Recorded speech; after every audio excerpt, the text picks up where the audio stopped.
Hey guys, it's a total pleasure to be here. And it's really nice to speak just after Fabian, because my take is super different from Fabian's take.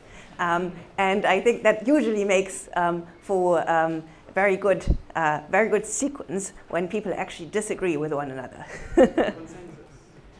Consensus? Consensus. Yeah, first of all, I wanted to say that I have learned so much at Meetups. So I think Meetups in the Ethereum space, in the entire crypto space really, they have been such a godsend. Because I think it's been mostly because in the very beginning, Ethereum was smart hobbyists in some way. So people who had a day job and went to these weird meetups in the evening. But I've met so many fascinating people at Ethereum space meetups over the past 10 years or so, that, yeah, it's super nice to be here at the 10th anniversary. So I went back through the very early days of Ethereum and Gnosis, which I co-founded. Gnosis, not Ethereum. And I was going to make slides, and then I pulled a photo of me and my two co-founders, and I said, 10 years ago, I'm not going to stand next to that. That will make me look really old. So I'll go the very old-style meetup route without slides. So I'll give you a very quick history of Ethereum and Gnosis. So in 2013, the Ethereum white paper was posted, and I think this is maybe the other birth of Ethereum that is up there for debate. In 2014, the Ethereum Foundation was established and did a crowd sale. At the time, they raised $18 million in Bitcoin, very luckily. In July of 2015, that's July 30th, Ethereum Frontier launched. And Gnosis launched in August of 2015, 1 week later, and was the first major dApp deployed on Ethereum. At the time, we had built a prediction market platform. Believe it or not, that was all the rage back then. Things have shifted, and now they've come back with Polychain.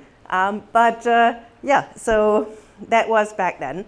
Since then, we have built a lot of infrastructure.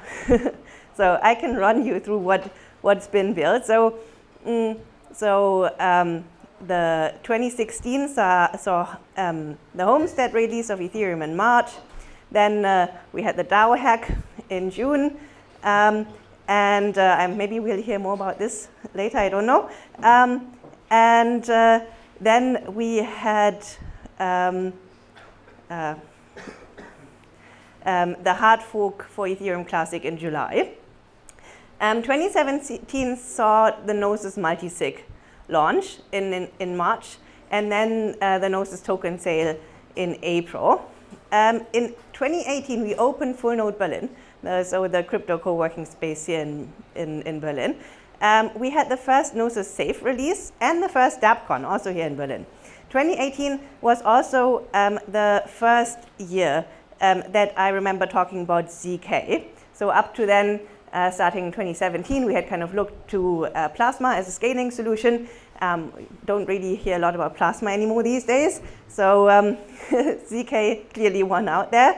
And then in 2019, we had Gnosis Olympia, the prediction market, which was licensed, which was something we went back on later.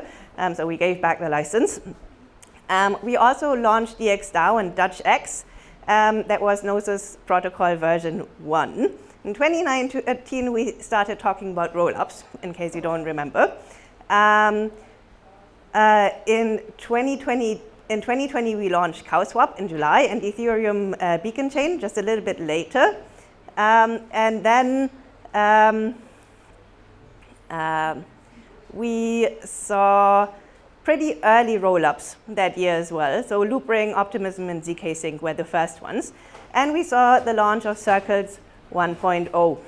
2021, we saw Zodiac DAO tooling, EIP 1559, We saw the Gnosis XDAI token merger in November, forming Gnosis Chain. And in 2022, we launched Agnostic Relay, the MEV blocker. And then in September, we had the merge of Ethereum. So that was when Ethereum upgraded to proof of stake. In 2023, we had the Shanghai upgrade for validatory withdrawals. And this year, Metri launched, which is a new wallet out of Gnosis.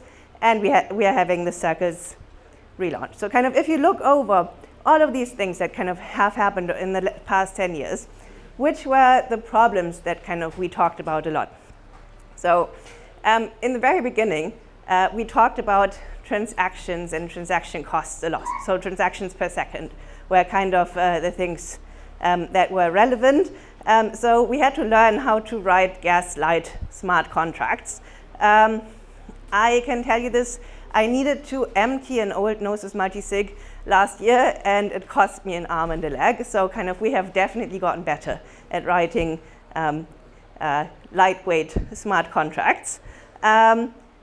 You also may not remember this, but we also had a lot of congestion on the network. So kind of like people who were trying to take part in ICOs and couldn't. So this was back in 2017.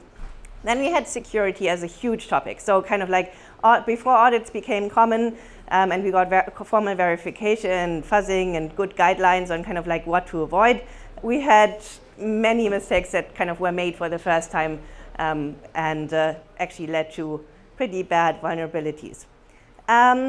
We also didn't have a lot of dev tooling. So writing, testing, and deploying smart contracts was very much an adventure. We soon got the likes of Truffle, Remix, and MetaMask. Obviously, we have a whole larger tool suite now. 2020, we fought congestion once again. So this time it was DeFi. You may remember the eye-watering gas fees that many of us paid at that time. Since that time, we've also kind of fought for user experience, interoperability that Fabian alluded to just a bit ago. We have seen account abstraction with recovery options, gas abstraction, transaction batching with Gnosis Safe and others. We have passkeys now. So kind of we can have a passkey kind of hold a private key so you can kind of sign transactions biometrically. So what happens now? I mean, either you can kind of go back and kind of say, okay, we have learned all of these things kind of from the technical things that we have built, and kind of if we were to build them now again, we would start completely differently and kind of build kind of the perfect construction out of, unified standards and everything fitting into each other super well.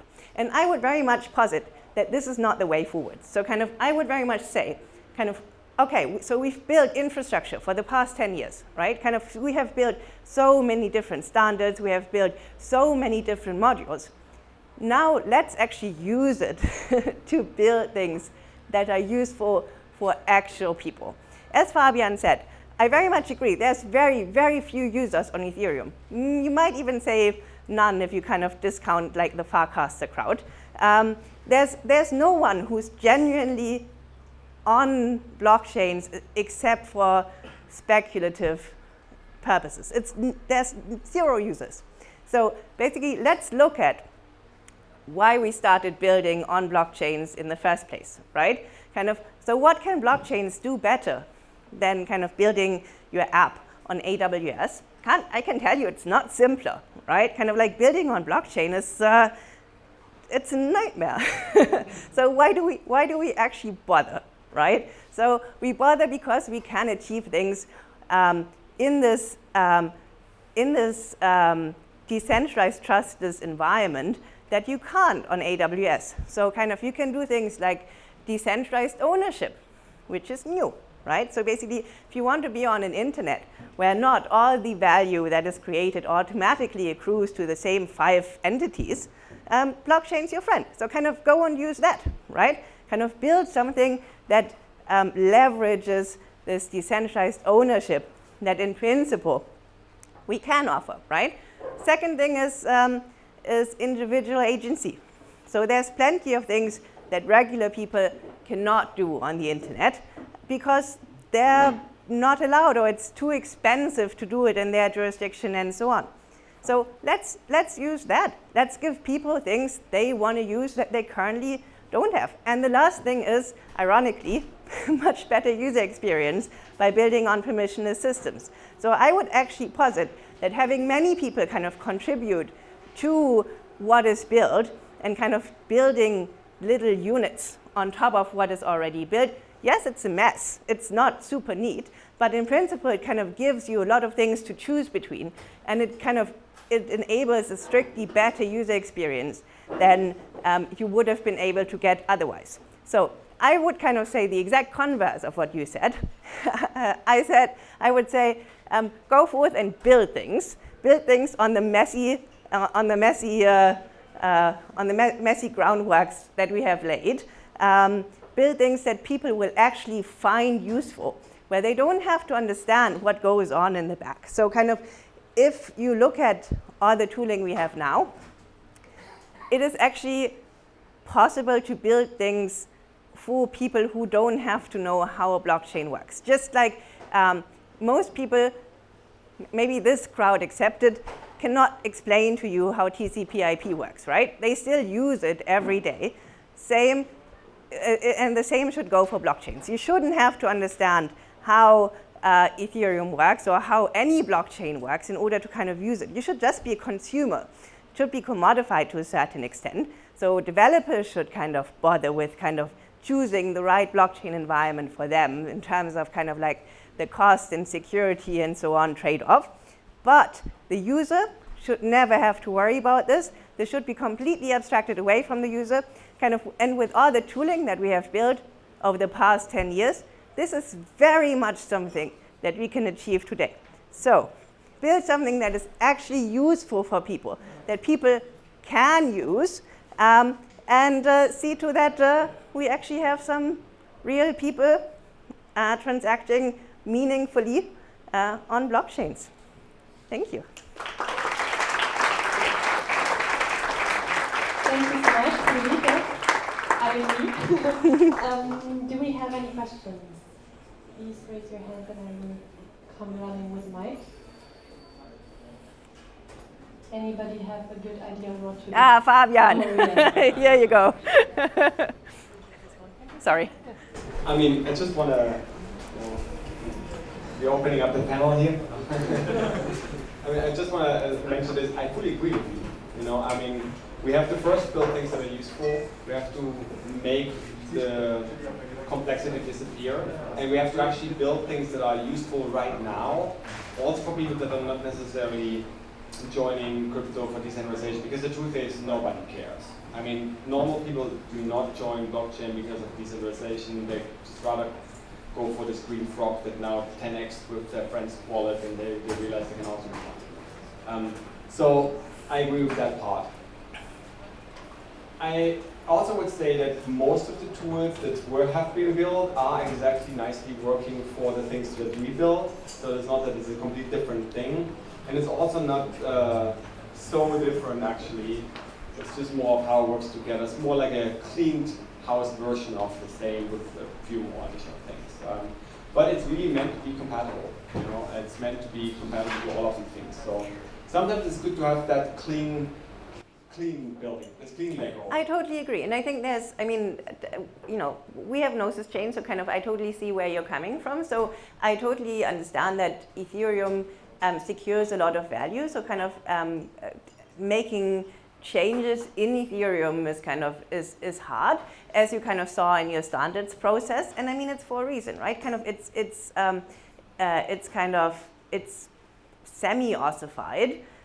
Because it secures a lot of value, and kind of like you don't want to risk a few minutes of downtime for kind of skipping all the different steps you kind of you should take.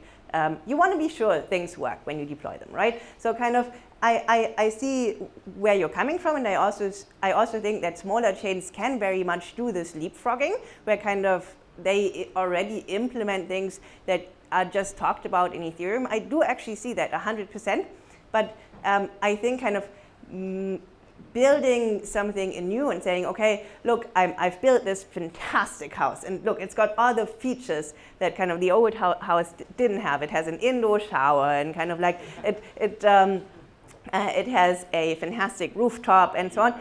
But you also want the people who already live there, right? So kind of like you also kind of want the activity, and yeah, we talk about interoperability, but it's not as seamless as we're making it seem. So obviously that's going to be abstracted away at some point. But yeah, so I think I can see both points.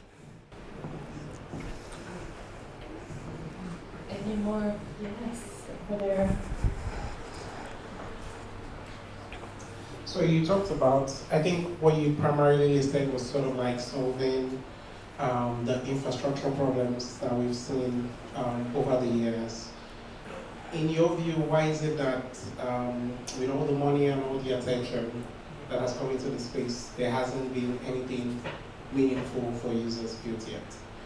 And do you have a timeline why? And also, like, do you feel it will be solved? If yes, like, what is the blocker to that?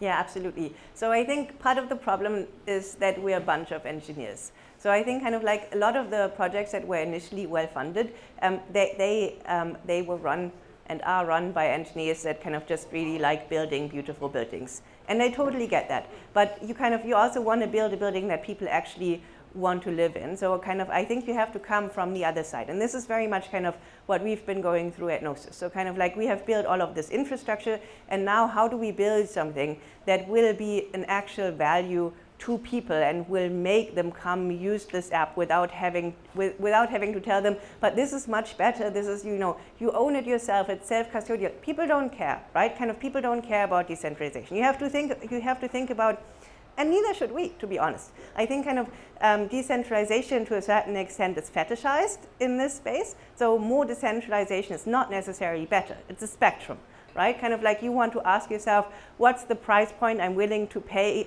for a transaction, and how much security, economic, or game theoretic do I actually need for this transaction, right? Kind of having your identity on-chain should probably be worth much more to you than kind of having your, I don't know, Candy Crush score or whatever else you could in principle put on chain, right? And this is a very long-winded way of coming back to your question. So kind of we asked ourselves, what are the areas in which we can build products that are legitimately better than what people currently have? And we landed on the payment space. And that's our personal answer. So I think other projects would probably land on different answers. For us, it's the payment space because of several things, most of which aren't particularly sexy. So the first one is that payments infrastructure actually today is it's ripe for disruption in the sense that kind of no one would design it the way it is designed if you were to start over today. So kind of you can have huge efficiency gains by building on a blockchain-based system rather than kind of the very COBOL-heavy stack of modules that have been built over the last 50 years, right? Secondly, payments has a very proven business model. So kind of we know how to make money in payments, and we have for the last many thousand years. So we understand how to make, we understand how to kind of drive a business model on payments. And thirdly, while payments actually work pretty flawlessly for us in the global north, this is not actually the case for most of the population worldwide, right? All of you have several credit cards in your pockets. You can pay at zero cost wherever you want. You can do SEPA instant transfers at zero cost and so on.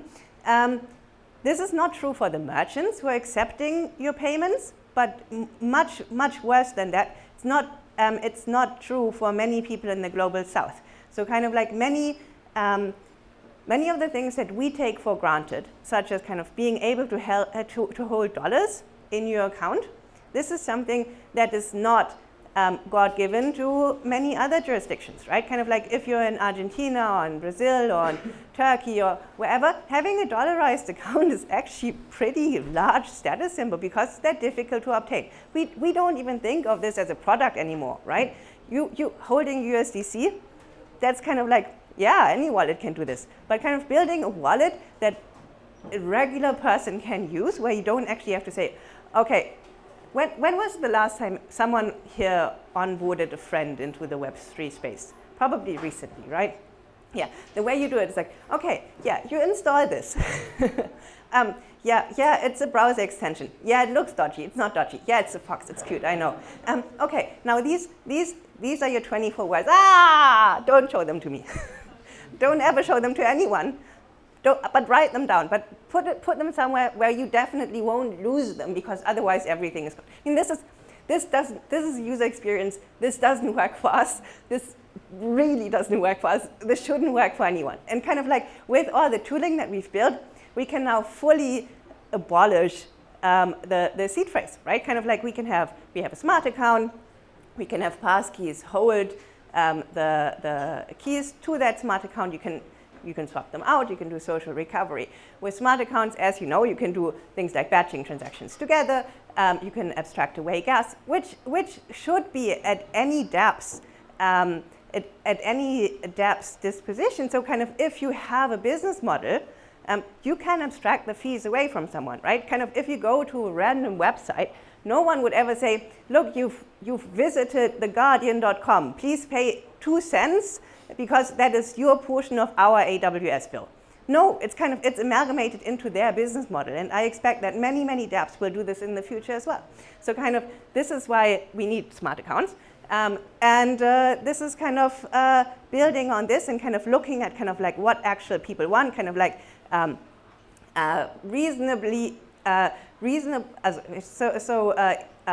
of reasonable interest that are fully collateralized.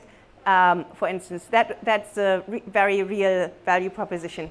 Sending funds, so kind of this is why remittance is maybe the only real application on Web3, right? Because remittance is super costly. So kind of like sending funds in a different currency across borders, paying people, kind of using Venmo. Venmo is not available in most countries. Did you know that? In principle, you should be able to kind of just send your friend $3 wherever you are. And you should be able to do it in your local currency. So kind of just enabling these sort of use cases, to us, that's the answer. I can see many different fields that could also benefit from disruption. So basically, social media just being one of them. But yeah, there's tons, and I think kind of just picking one area, building things that real people want to use, testing them and polishing them to get them to such a point that people want to use them, not because they're decentralized, but despite the fact that they're decentralized, because they don't actually have to know about any of the things that kind of you made go on in the background. Okay, one more quick question. Hey, thanks for the analysis and the talk. So I'm curious about your brief perspective on like regulatory things in the Europe with the like recent arrests and shit. I mean, like, do you still view Europe as like friendly place to build a startup in this space, or maybe America is kind of better, whatever? It's a very difficult question. So I assume you mean the Telegram founder arrest. Yeah. So yeah, I think kind of worldwide is somewhat challenging in some respects. So I think there are certain topics that we need to be wary of. So kind of I very strongly believe that you should have a right to privacy. We're working on tools for you to kind of prove that your funds are legitimate and that you've paid taxes on them and so on, but you shouldn't have, I don't think you should have to disclose where exactly your funds come from and where exactly they go. And I think to a certain extent this is a cultural battle, and I think the same goes for kind of like this content moderation battle. So kind of to what extent should you have to moderate content if you're building a platform?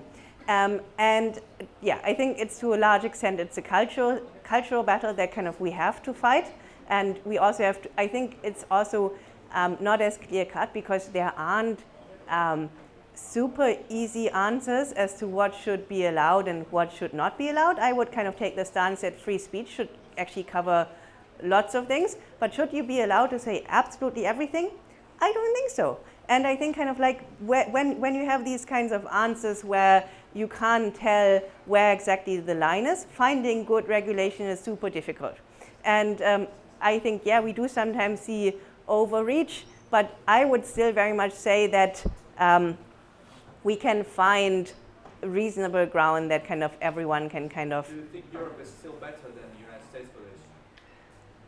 It depends. So I think kind of like for free speech, obviously I think the US is actually better. If you are a US person. If you're not a US person, you're fucked. But I mean, if you're a US person, you for free speech is probably better. For many of the other things, I'm not so sure. So yeah, but then again, I'm very much not a lawyer. I'm a physicist, so I have no idea. Thank you so much, Friederike.